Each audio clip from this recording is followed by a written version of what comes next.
The test is in 4 parts, Part 1, Part 2, Part 3, and Part 4. Now look at Part 1. Part 1. You will hear a conversation between two students about buying a used car. First, you have some time to look at questions 1 to 6.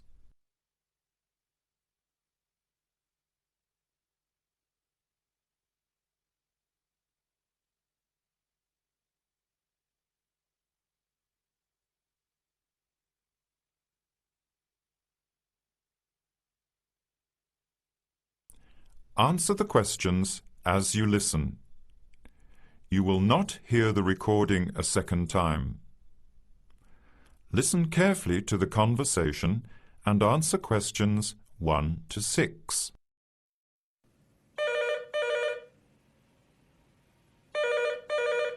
Hello, Hello, can I speak to Eleanor, please? this is Eleanor speaking. Hi, my name is Jan. I'm calling about the car that was advertised on the notice board in the Student Union building.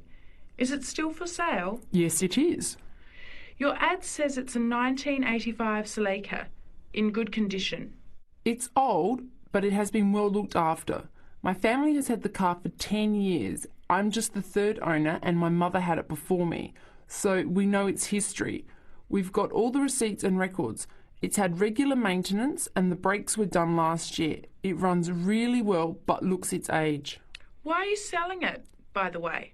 Well, I'm going overseas next month to study. I'll be away for at least 2 years, so I have to sell it. Unfortunately, it's been a good car. You want $1,500, is that right? I was asking $2,000, but since I need to sell it quickly, I've reduced the price. Would you like to come and take it for a drive? I don't live far from the university. Yes, I'd like to have a look. What time would suit you? Any time this evening is fine. Well, I finish classes at 6 o'clock. How about straight after that? Say 6:30? Great, I'll give you directions. When you leave the main gate of the university, turn left on South Road and keep going until you get to the Grand Cinema. Take the first right, that's Princess Street. I'm at number 88 on the right. So it's 80 Princess Street. No, it's 88 Princess Street and the suburb is Parkwood. You'll see the car parked in front. It's the red one with the for sale sign on it. Okay, thanks Eleanor. I'll see you later. Bye. Before you hear the rest of the conversation, you have some time to look at questions 7 to 10.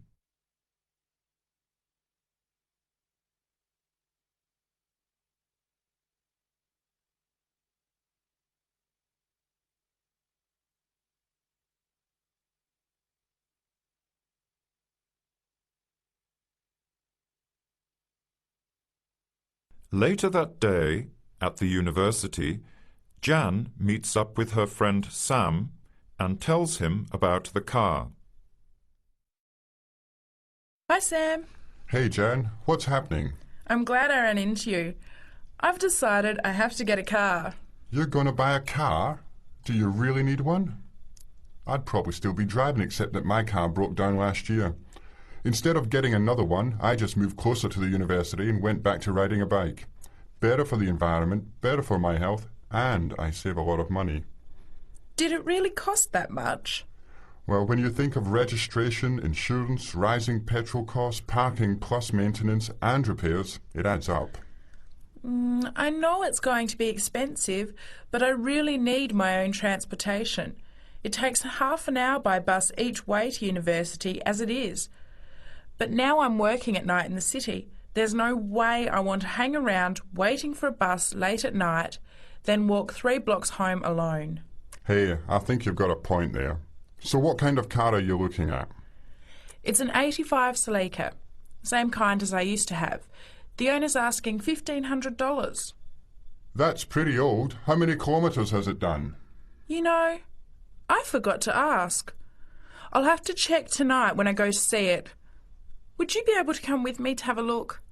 At about 6:30? Sure, I'll come. but I don't know a lot about cars. I do know one thing, though. I wouldn't buy an old car without having a mechanic look at it first. That's a good idea. But won't it cost a lot? Not really. You can get a check done through the Automobile Association for $80, and it comes with a report on the condition of the car. It can save you a lot of money in the long run. I'll keep that in mind. So we have to get to Parkwood at 6:30. Do you want to take the bus? It goes straight down South Road every 15 minutes. Or maybe we could walk. I don't think it's that far. Actually, I could borrow my roommate's motorbike for an hour or so. He's working all evening in the library. Do you think he'd mind? No way. He owes me a favour or two. Okay, great. See you at 6, outside the student centre.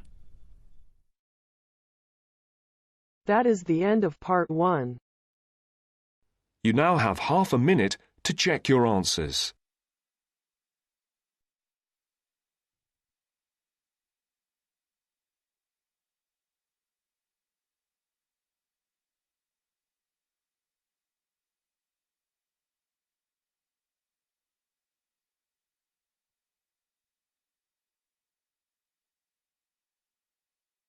Now turns to part 2. Part 2. You will hear part of an interview between Dr. Hilsden, a member of staff on a fashion design course, and a student, Julia, who is applying to do the course. First, look at questions 11 to 13.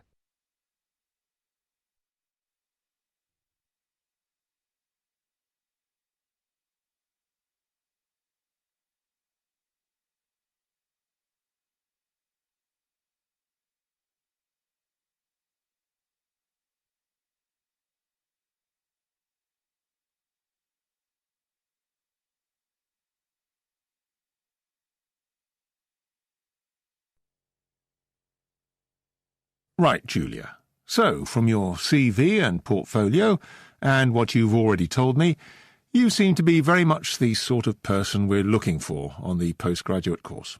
So tell me, you finished your fashion design course in London 4 years ago. Did you think of carrying straight on and doing a higher degree at the time? Yes, but there were financial pressures. So I ended up working in the retail industry, as you can see from my CV. And actually, it was a very useful experience. In what way? Well, I was lucky to get the job with Fashion Now. They're a big store. And one of my priorities was to get as much experience as possible in different areas. So that was good because I had the chance to work in lots of different departments. And having direct contact with the customers meant I was able to see how they reacted to innovation, to new fashion ideas. Because with Fashion Now, a designer might show something in New York or Milan, and there'll be something similar in the shop within weeks. So that was probably the most useful thing for me. Right. And so what's made you decide to do a postgraduate course now? Well, while I enjoyed working at Fashion Now, and I learned a lot there, I felt, well, the way forward would have been to develop my managerial skills, rather than my skills in fashion design, and I'm not sure that's what I want to do. Yes. When I was doing my degree in London, I'd been interested in women's wear, but I know that there's been a lot of work done in areas like new fabric construction. And though I'm not intending to go too deeply into the technology, I'd be very interested in looking at how new fabrics could be used in children's wear. So I'd like the chance to pursue that line. Yes, good. And are you at all concerned about what it's going to be like coming back into an academic context after being away from it for several years? No, I'm looking forward to it. But I'm basically more interested in the application than the theory. Or at least that's what I've found so far, and I'm hoping the course will give me the contacts and skills I need eventually to set up my own enterprise. I'm particularly interested by the overseas links that the department has. Yes, many of our students look overseas or to international companies for sponsorship of their projects. Before the talk continues, look at questions 14 to 20.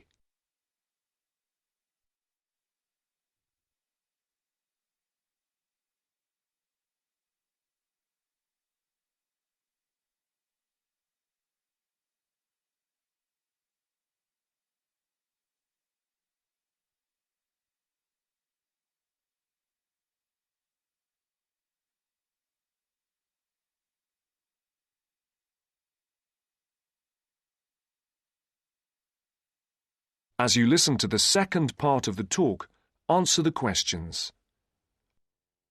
And the facilities here look excellent. I just went to look at the library. It's really impressive. There's so much room compared with the one at my old university. Yes, most students find it's a good place to study. And there are link-ups to other universities, of course, and all the usual electronic sources. The staff run an information skills programme, which we recommend all postgraduates do in the first week or two. Design students find these special collections particularly useful. Yes.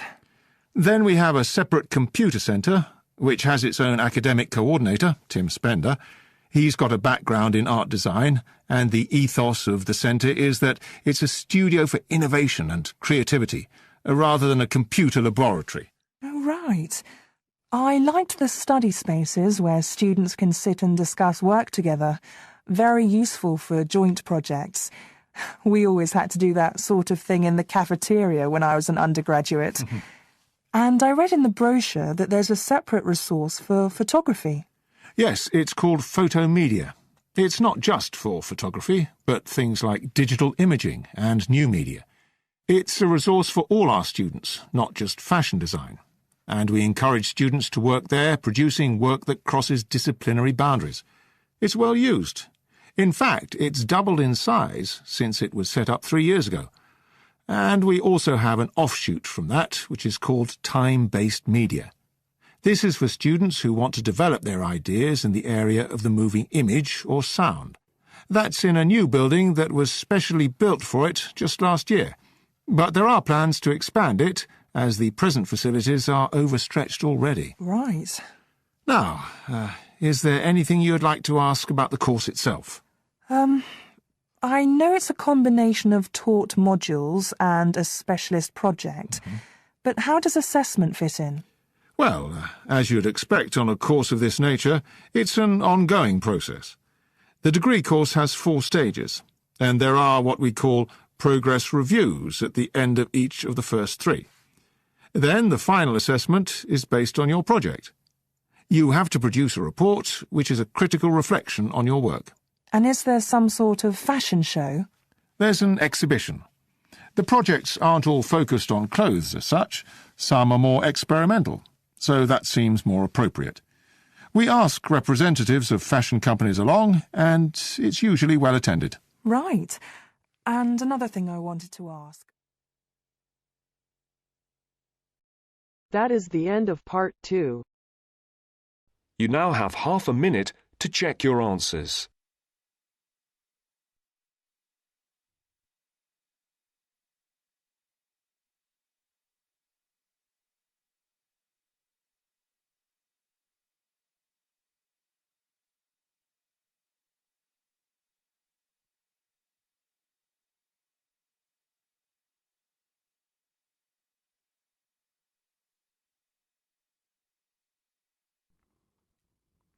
Now turn to Section 3. Section 3. You will hear a discussion between 2 students and their tutor. First, you have some time to look at questions 21 to 25.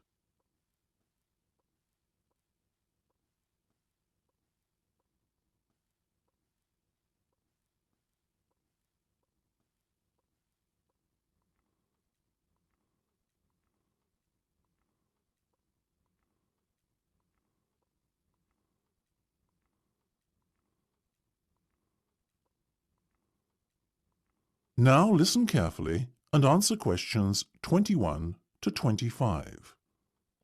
Okay, guys. First off, well done. That was a very good presentation yesterday.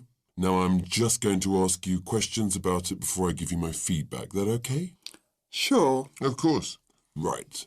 Well, in that case, tell me, Niall, why did you choose to talk about Rafael Nadal? To tell you the truth, I didn't.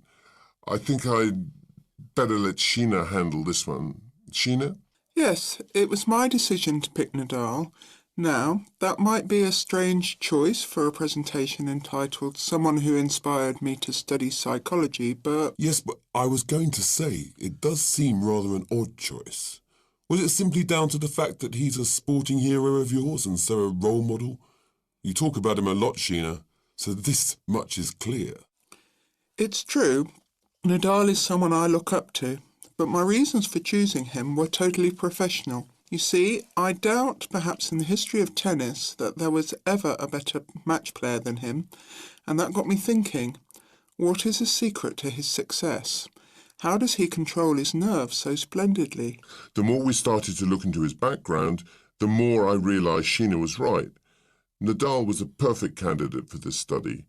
He is, on so many levels, a very well-balanced character, and it was fascinating to gain an insight into the mind of this great champion over the last few weeks. I'll admit that I was at first somewhat unsure about whether or not I should back Sheena on this one, but it didn't take long for our research to put us at ease. So, while most of the students were researching Freud and other visionaries in the field of psychology and psychoanalysis, you were looking into a present-day sports star? Does that not strike you as a little odd? Of course, we knew it was a risk. After all, there was a danger that no one, least of all you, would take us seriously when we stood up on stage and started our presentation. That said, I think it is in the spirit of psychology to be inquisitive and adventurous, and not just stick to the conventional. Otherwise, how would the field have come so far, as it has done already? Well, I must say, your risk certainly paid off. Yours was, without a shadow of a doubt, the most interesting and original presentation I saw. And judging by the reactions of the other students, I would have to say that everyone else was equally impressed. Thank you. I'm so glad you think so. Yes, but notwithstanding your excellent presentation content, we must remember that the marks for this project are awarded based on a number of criteria, and we'll examine those in a few minutes. But first, another question. Where did you find your sources? Well, and I don't quite know how we managed it, but we were able to secure a face-to-face interview with Nadal while he was over here for the Wimbledon Tennis Championship, so we weren't reliant on newspaper articles and interviews or any other forms of secondary sources. We did, however, find the library's sports archive an invaluable backup aid to help us fill in the gaps and piece together our interpretation of what makes Nadal such a mentally strong champion. Before you hear the rest of the discussion, you have some time to look at questions 26 to 30.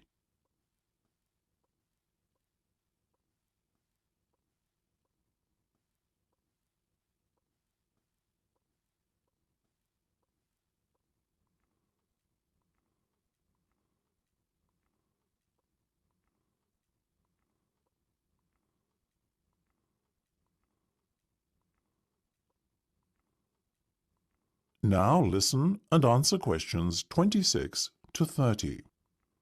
Okay. Well, as I said, congratulations again for your excellent work. Now it's time for my feedback. The first area where marks were awarded is in your use of equipment. I felt that had you not been a little too reliant on the overhead projector, and had you, for example, used the interactive whiteboard and audio equipment a little more effectively, you would have received top marks in this section. As things stand, though, your use of equipment was still very satisfactory. It's just a shame as it was an opportunity missed to score full points. The next area I was asked to assess is content. As you might have guessed, I simply can't fault you on that. Highly original work, so well done. As for your timing, I felt that the two of you were a little too over-rehearsed, so the presentation felt, at times, a little robotic. That said, again, it was very satisfactory, and you would get full points for effort. Sadly, though, there is such a thing as trying too hard, and that cost you top marks here, I'm afraid.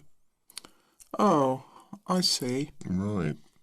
What was particularly impressive, though, was the thick handout you'd prepared for everyone. I took it home to read through it afterwards, and it was very well written. But not alone that, it also enhanced my experience of the presentation itself on the day, as I was able to refer to the handout for further information on what was being discussed and to answer any questions I had. Very nice. As for your level of interaction, well, you had so much that you were intent on packing into your 20-minute time slot that sadly you run out of time at the end, which left no room whatsoever for interaction and no one had the chance to ask you any questions. You've probably guessed, therefore, that you did worse than average in this department, and unfortunately, your score will have to reflect this. Oh my goodness, everything sounded so positive at the start. That is a big disappointment. We worked so hard. Now, don't be so quick to get deflated. Remember, your presentation skills only count for 15% of the project grade. Your score in this assessment, even if it were terrible, would still not be enough to prevent you from getting top marks overall. It's very hard to score well in the presentation assessment anyway, so believe me, you both did reasonably well. Thank you. I wish I felt like that. Yes, your feedback was very constructive. We're just a little disappointed with ourselves. Why? That's the end of section 3. You have half a minute to check your answers.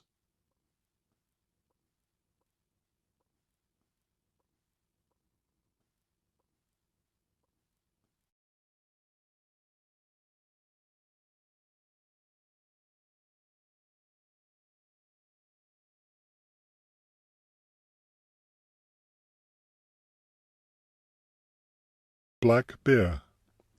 First, you have some time to look at questions 31 to 35 on page 126.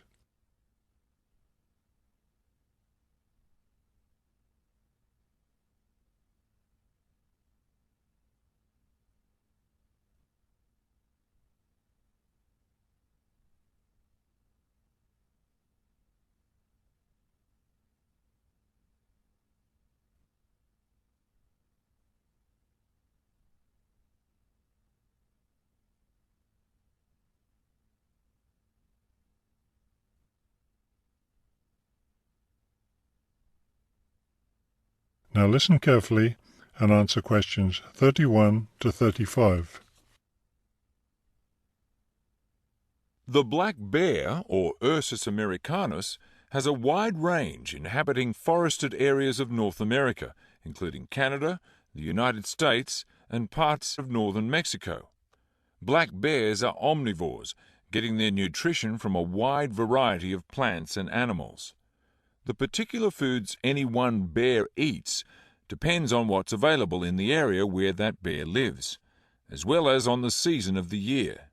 Generally speaking, plant foods make up 90% of the bear's diet. The rest of its meals consist of animal foods, such as insects and fish. Bears have a relatively long gestation period. Mating takes place in the spring or early summer, but bear cubs aren't born until the following winter. Usually, 2 cubs are born at a time, although some litters may have as many as 5 cubs.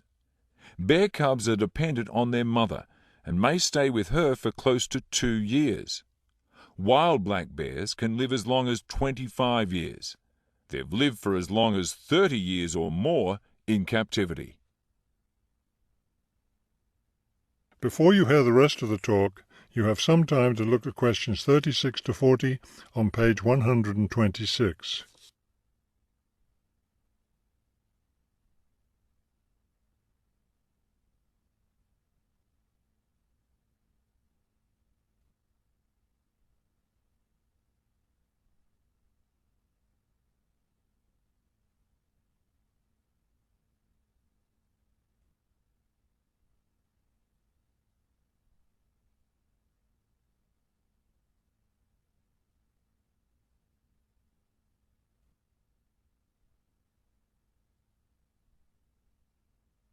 Now listen carefully and answer questions 36 to 40. Much of the black bear's range coincides with the range of its close cousin, the grizzly bear. Although these bears are somewhat similar in appearance and habits, it isn't difficult to tell the difference between them. Color isn't necessarily a distinguishing characteristic, as both species of bears occur in a range of colors from almost blonde to dark brown or black. Many black bears, however, have a patch of fur on their chests that's lighter in colour than the rest of their fur. Grizzly bears don't have this patch. Size isn't always a distinguishing feature either, although grizzly bears are usually heavier with an average weight of 225 kilos. Black bears average 140 kilos in weight. Grizzly bears spend time digging in the ground for roots and tubers that make up part of their diet. The large muscles they need for this give them a distinct shoulder hump. This hump is absent in black bears, which don't do the same kind of digging. The shape of the face and ears is also different in each species of bear. Grizzly bears have a depression between the eyes and nose, and short, round ears. Black bears, on the other hand, have a straighter profile and longer, more pointed ears. Grizzly bears are known for their fearsome, long, sharp claws. Black bears have shorter claws, which are better suited for climbing trees. That is the end of section 4. You now have half a minute to check your answers.